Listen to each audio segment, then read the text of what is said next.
Dear students, Assalamu alaikum and welcome to my new YouTube channel. इस channel में हम class 9th और class 10 के मैथ्स के हर चैप्टर के हर एक्सरसाइज को सॉल्व कर लेंगे।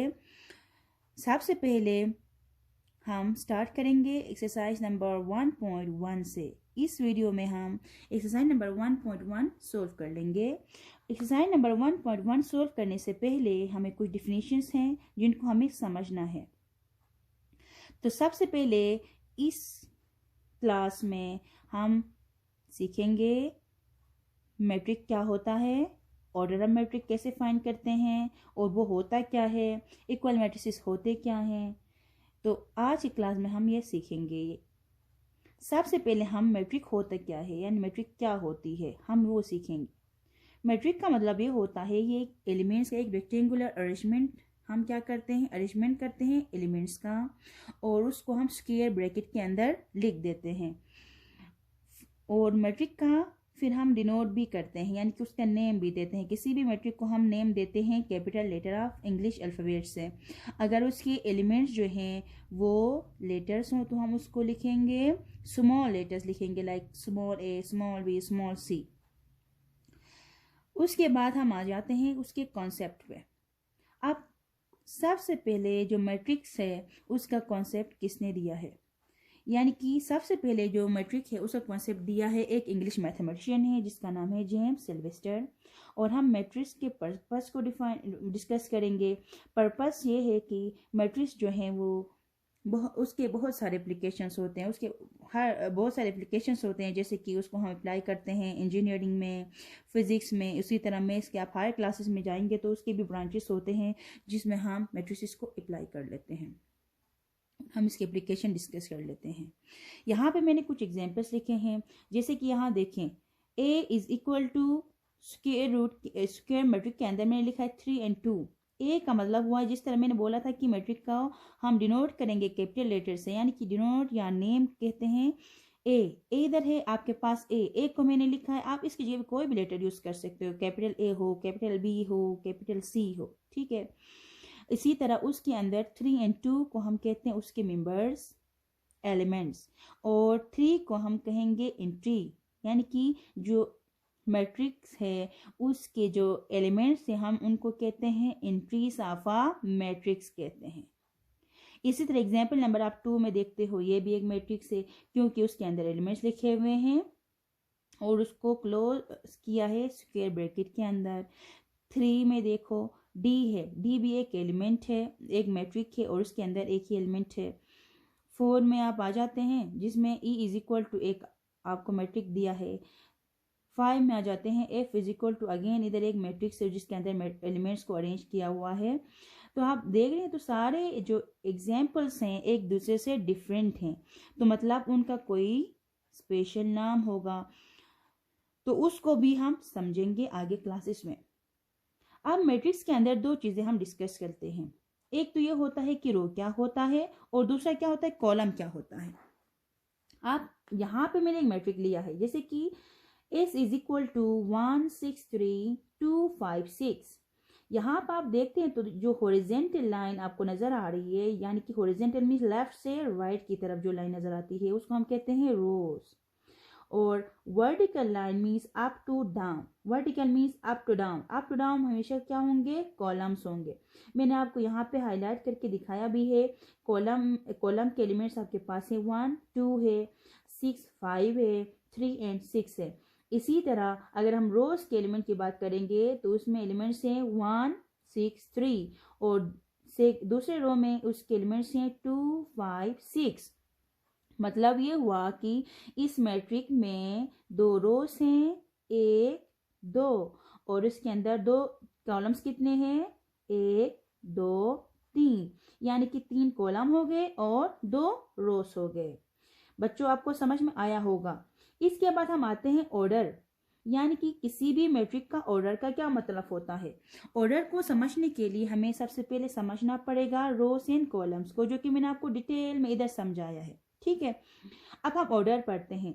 ऑर्डर का मतलब ये होता है किसी भी मैट्रिक के अंदर जो नंबर ऑफ रोज होते हैं और नंबर ऑफ कॉलम्स होते हैं उनको हम कहते हैं उसकी ऑर्डर। मैंने इधर डिफिनीशन भी लिखी है। The number of rose and columns of a matric is called its order. यानी कि किसी भी मैट्रिक के अंदर उसके जितने रोज और जितने कॉलम्स होते हैं उसको हम उसकी ऑर्डर कहते हैं। आप देखो, हम उसको डिनोट करते हैं m बाई n से। m का मतलब होता है नंबर ऑफ रोज लिखेंगे, जैसे कि इस मैट्रिक में हम देखते हैं इसमें कितने रोज हैं, 1 2, 2 रोज हैं। और कितने कॉलम्स हैं, 1 2 3, तो उसकी ऑर्डर आएगी 2/3। ठीक है, अभी हम कुछ एग्जांपल्स करेंगे जिसमें हम ऑर्डर फाइंड करते हैं। Find the order of the following matrices. आपको कुछ मैट्रिसेस दिए हुए हैं, आपने उनकी ऑर्डर फाइंड करनी है। इधर देखो, इसमें सबसे पहले हम देखते हैं matrix A is equal to 9। हम इसमें चेक करेंगे कितने रोज हैं, इसमें एक ही रो है, एक रो है। ठीक है, ये आपके पास लगाई रो आ गई। ठीक है, और इसमें कॉलम्स कितने हैं, 1। तो इसका मतलब हुआ कि इसकी ऑर्डर क्या होगी,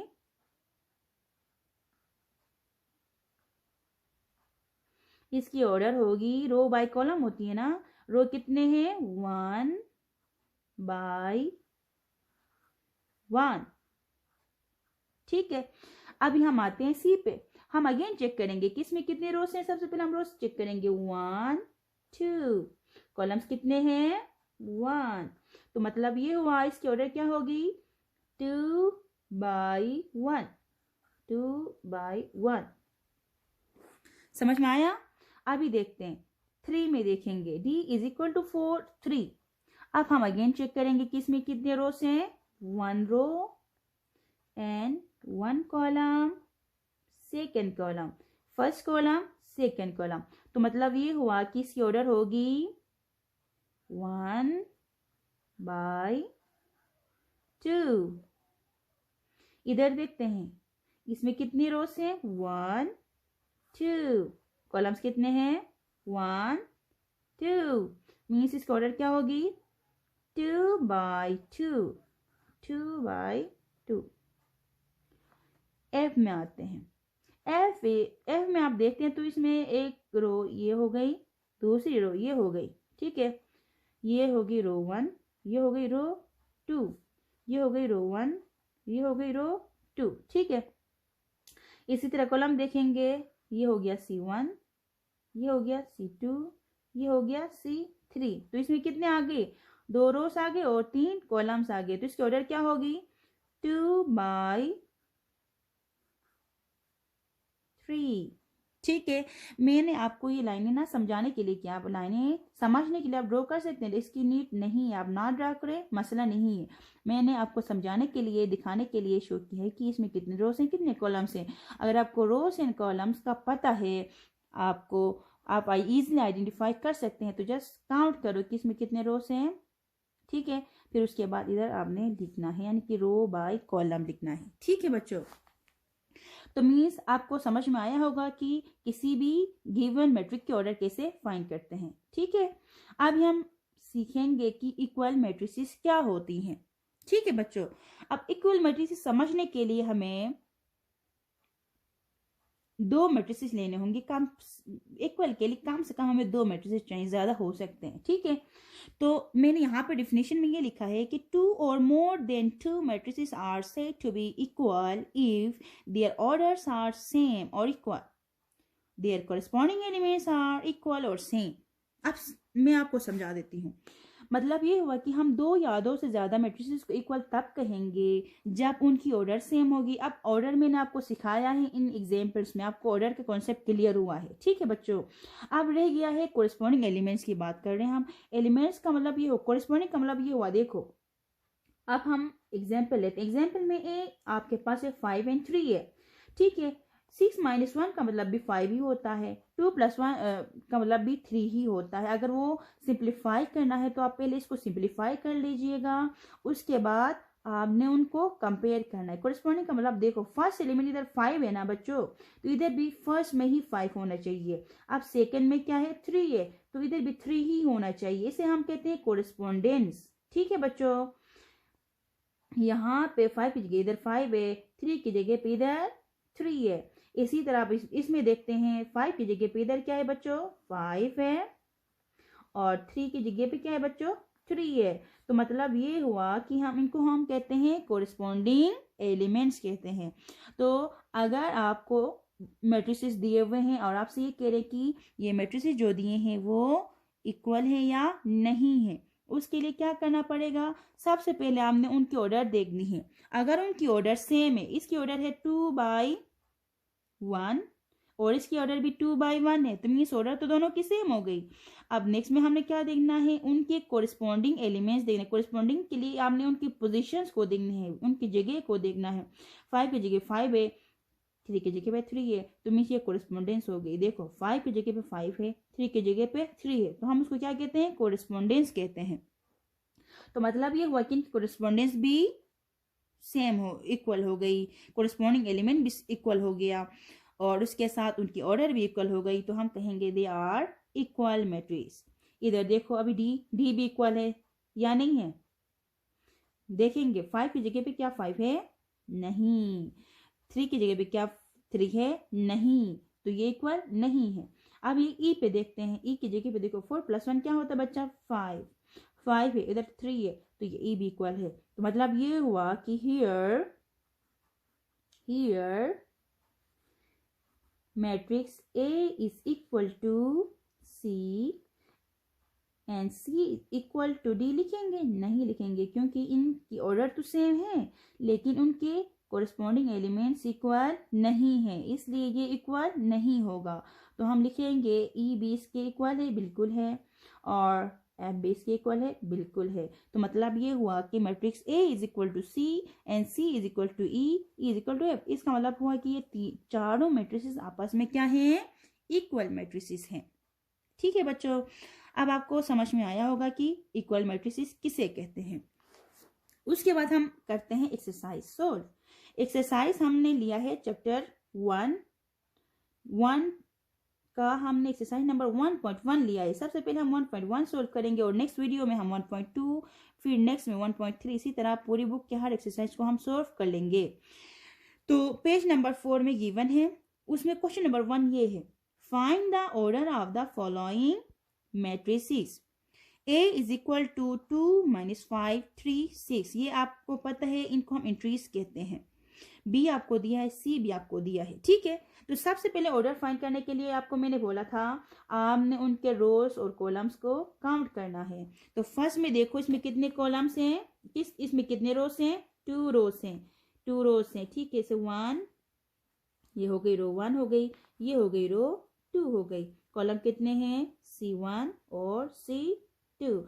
तो ऑर्डर कैसे लिखते हैं, रो बाय कॉलम, तो मतलब हो गया 2/2।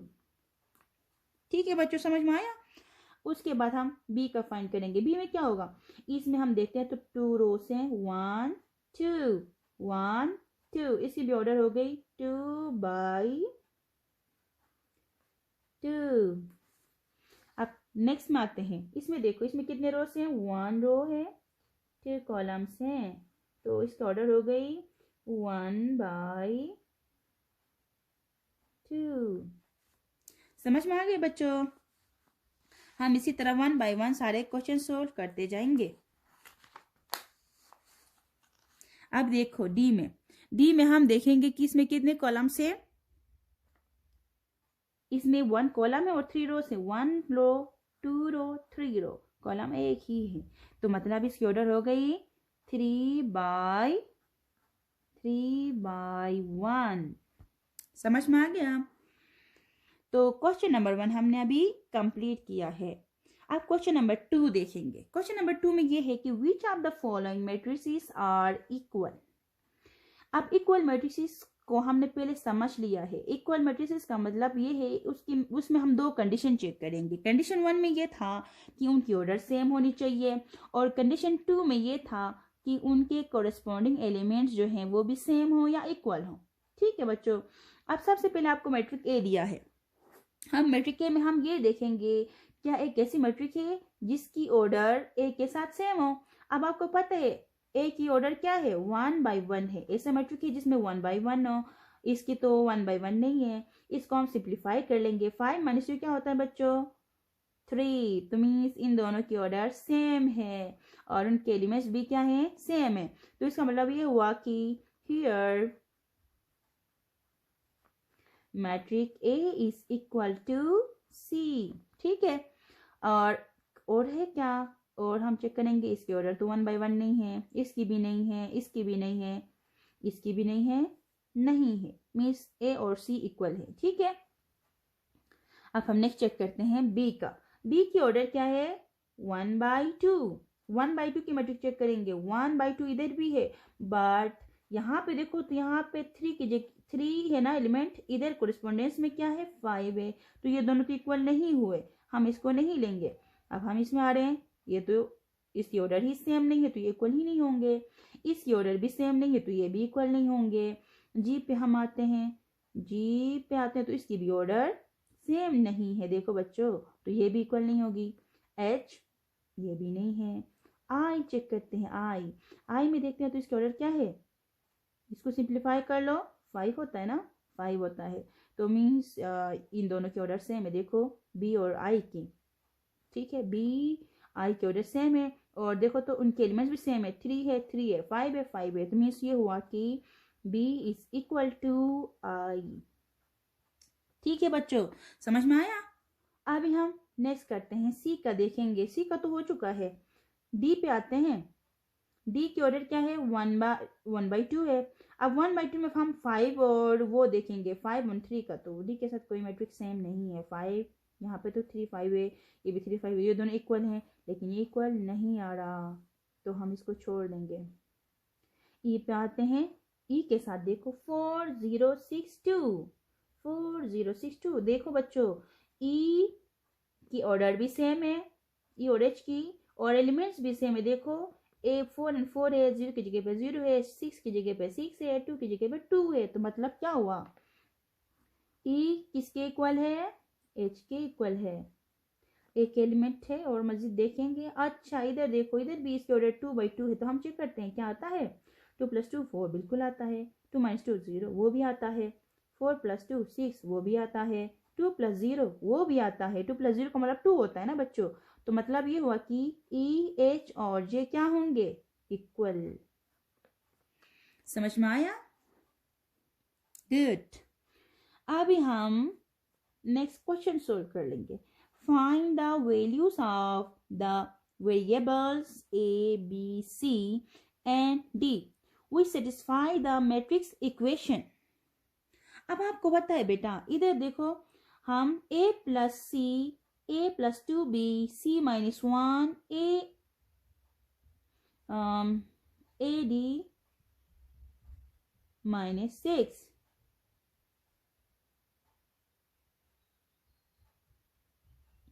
अब हम क्या करेंगे?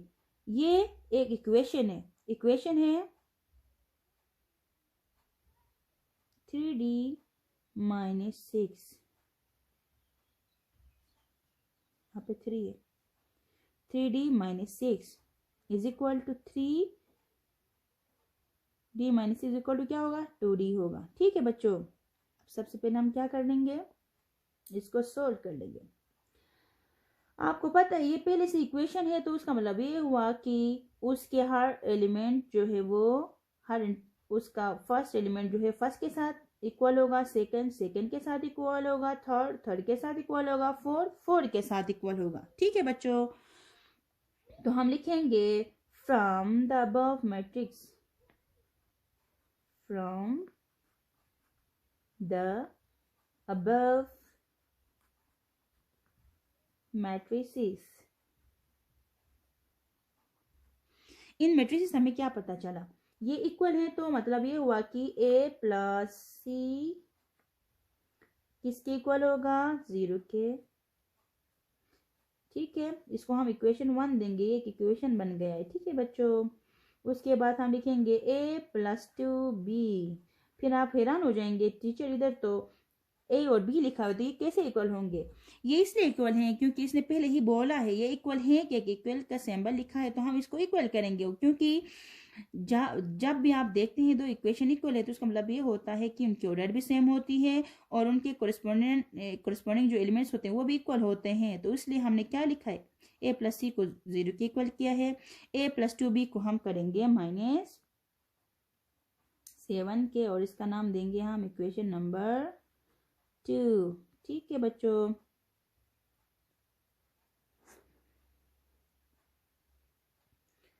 उसके बाद है c -1 इज इक्वल टू 3। इसको हम देंगे इक्वेशन 3। इसके बाद इधर 4d है, मेरे ख्याल में 4d है। ठीक है बच्चों, 4d -6 किसके इक्वल होगा बच्चों, 2d के।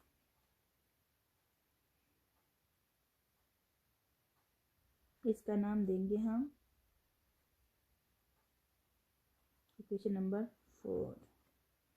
अब हमने क्या करना है, ये तो वैल्यूज फाइंड करने के लिए आपको जहन में रखना है कि अगर आपके पास एक इक्वेशन है और दो वेरिएबल्स है तो आप उसकी वैल्यू आसानी से फाइंड नहीं कर सकते, हम उसकी वैल्यू नहीं फाइंड कर सकते। हमें एक इक्वेशन के लिए एक वेरिएबल चाहिए होता है, तो इस इक्वेशन में तो दो वेरिएबल्स हैं, हम ऐसे वैल्यू फाइंड नहीं कर सकते। नेक्स्ट में आते हैं, इसमें भी दो वेरिएबल्स हैं और एक ही इक्वेशन है, तो ये भी हम नहीं कर सकेंगे। थर्ड में आते हैं तो हमारे पास एक इक्वेशन है और एक वेरिएबल है, तो हम इधर से सी की वैल्यू निकालेंगे सबसे पहले। फ्रॉम इक्वेशन 1 नहीं 3, c -1 इज इक्वल टू 3। और आपको पता है किसी भी वेरिएबल की वैल्यू फाइंड करने के लिए हमें क्या करना पड़ता है, वेरिएबल को एक साइड करेंगे और उसके साथ जो इतने भी कॉन्स्टेंट्स हैं उनको हमने दूसरे साइड करना है। तो अभी आपको पता है c को हम इधर रखेंगे तो इधर ये c के साथ -1 है। और याद रखो जब भी आप इक्वेशन के ना एक साइड से दूसरे साइड को एलिमेंट शिफ्ट करते हो तो चार चीज़ें हमने देखनी है। अगर वो एलिमेंट जो है, वो नंबर जो है या वो एलिमेंट जो है उसके साथ माइनस साइन है तो वो दूसरे साइड में जाएगा तो प्लस हो जाएगा। अगर इसके साथ प्लस है तो वो उस साइड जाके माइनस हो जाएगा। अगर वो डिवाइड में है तो वो मल्टीप्लाई हो जाएगा। अगर वो मल्टीप्लाई में है तो डिवाइड हो जाएगा। तो इधर तो माइनस में है, इसलिए हम क्या करेंगे, 3 के साथ इसको हम प्लस करेंगे। ठीक है बच्चों, तो ये हो गया c इज इक्वल टू 3 + 1 4। यानी कि आपने -1 को -1 को -1 को उधर ले जाओगे तो क्या करना है, प्लस लिखना है। अगर इक्वेशन के एक साइड माइनस में है तो उसको दूसरे साइड ले जाओगे तो प्लस हो जाता है। तो c की वैल्यू आ गई 4। ठीक है, अब हम क्या करेंगे, इक्वेशन नंबर 2 लेंगे, 4 लेंगे, d की वैल्यू निकालते हैं। From 4d -6 is equal to 2d। अब क्या करना पड़ेगा, यहाँ पे जो 6 है ना बच्चों, इसको हम दूसरे साइड ले जाएंगे क्योंकि ये कांस्टेंट थे। कांस्टेंट का मतलब ये होता है जिसके साथ कोई भी वेरिएबल नहीं होगा या कोई लेटर नहीं होगा। तो हम 6 को दूसरे साइड ले जाएंगे और यहाँ पे दूसरे साइड में जो d है ना बच्चों, उसको हम इस साइड लेके आएंगे क्योंकि हम d और d को प्लस और माइनस कर सकते हैं, लेकिन हम वेरिएबल को कांस्टेंट के साथ माइनस या प्लस नहीं कर सकते। इसलिए हम क्या करेंगे, इस 2d को इधर ले आएंगे। अब आपको पता है किसी भी साइन के साथ किसी भी नंबर के साथ कोई साइन नहीं लिखी हुई है उसके सामने, तो मतलब हमेशा प्लस होता है। ठीक है, अभी इस 2d के साथ कुछ भी नहीं लिखा हुआ है तो इसका मतलब है प्लस। अगर इस प्लस को मैं लेफ्ट में लेके आऊंगी तो ये क्या हो जाएगा, -2d हो जाएगा। इज इक्वल टू, अब यहाँ पे देखो बच्चों, यहाँ पे 6 के साथ माइनस लिखा हुआ है, अगर हम 6 को राइट साइड में ले जाएंगे तो ये हो जाएगा प्लस। ठीक है, अब आपको पता है जब भी आपने क्लास 7 में भी पढ़ा है, 6 8 प्री 9 में भी पढ़ा है, या आप 8 के स्टूडेंट थे तो आपने 8 में भी पढ़ा होगा कि हम सेम वेरिएबल्स को यानी कि प्लस कर सकते हैं, माइनस कर सकते हैं। एडिशन और सब्ट्रैक्शन के लिए हमें वेरिएबल का सेम होना और इनके पावर का भी सेम होना लाजमी है। अगर ये वेरिएबल सेम है तो आप उनको प्लस कर सकते हो, अगर ये डिफरेंट है तो आप उनको नहीं कर सकते। ठीक है बच्चों, हम उनको कहते हैं लाइक टर्म्स। अगर ये लाइक टर्म्स है तो आप प्लस करेंगे, अगर अनलाइक टर्म्स है तो हम नहीं करेंगे। इस इक्वेशन नंबर 1 है ना बच्चों, इसमें ए प्लस सी था। अब ए और सी दोनों क्या है, अनलाइक है, क्योंकि दोनों वेरिएबल डिफरेंट है तो इसको हम कहते हैं unlike.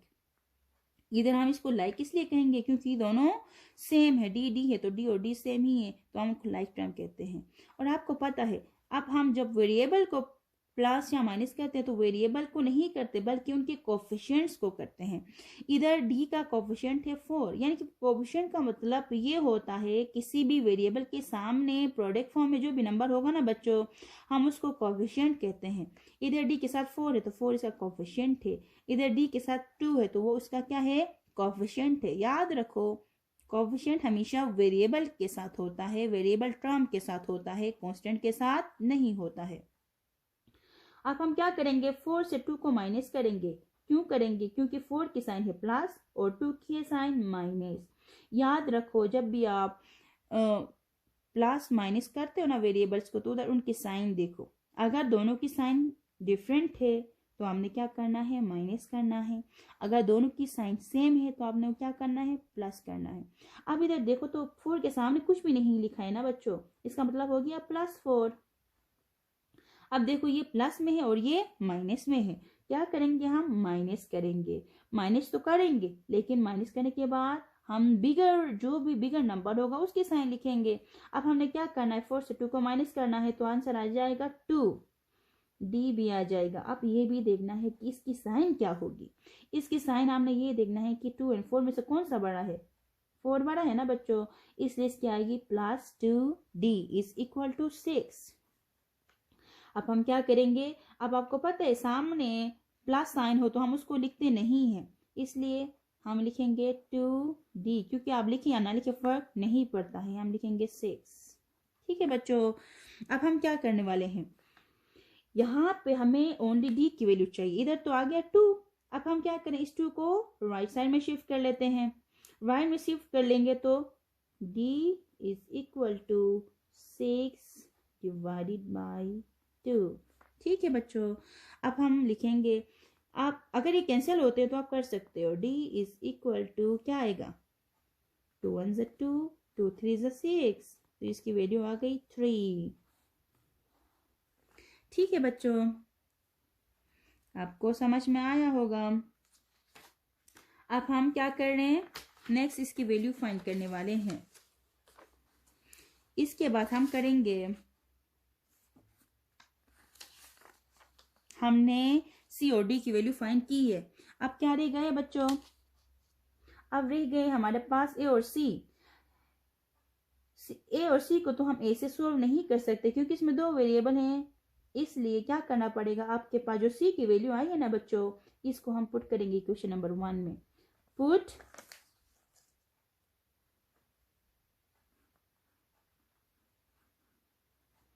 c is equal to 4 in equation number 1 में पुट करो तो क्या आएगा, अब जहां पे सी उसकी जगह 4 आ जाएगा, a प्लस सी की जगह पे क्या लिखना है, 4 is equal to 0।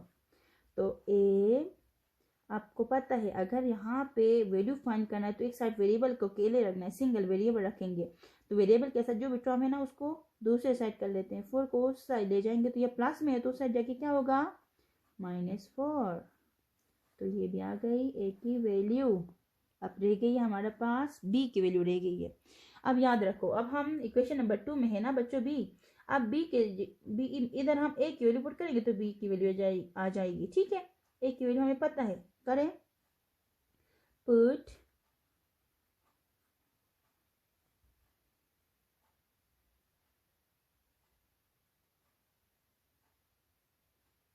a is equal to -4 in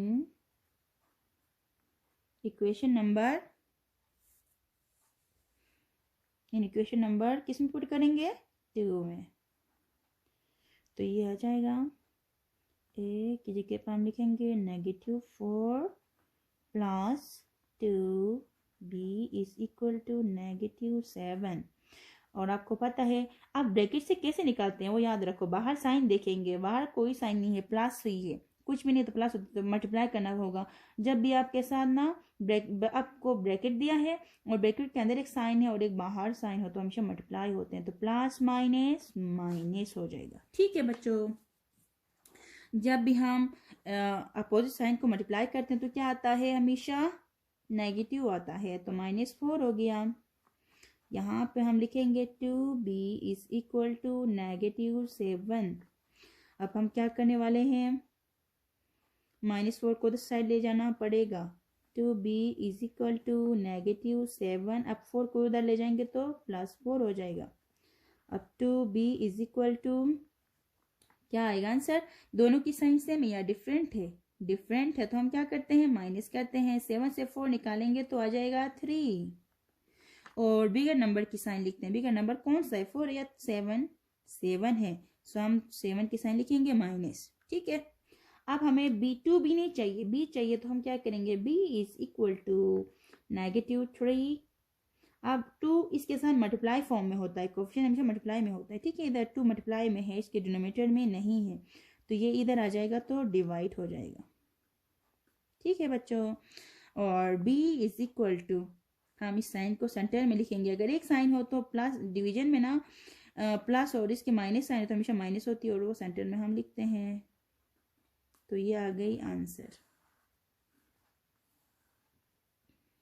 ठीक है बच्चों, तो हमने अभी वैल्यूज लिखी है ना, हियर हैंस हम लिखेंगे हैंस ए की वैल्यू क्या आ गई बच्चों, -4। बी की वैल्यू क्या आ गई, बी की वैल्यू आ गई -3/2। सी की वैल्यू क्या आ गई बच्चों, 4। और डी की वैल्यू क्या आ गई बच्चों, 3।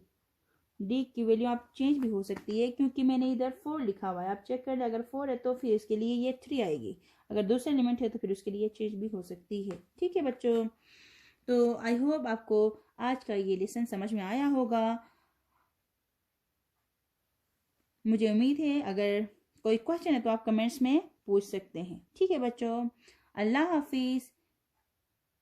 लाइक नेक्स्ट क्लास में और नेक्स्ट वीडियो में हम पढ़ने वाले हैं 1.2। आज की वीडियो में हमने 1.1 लिखा है, 1 सोल्व किए, हर क्वेश्चन हमने सोल्व किया है। और नेक्स्ट वीडियो जो अपकमिंग वीडियो होगी उसमें हम 1.2 सोल्व करने वाले हैं। ठीक है बच्चों, ओके, अल्लाह हाफिज, टेक केयर।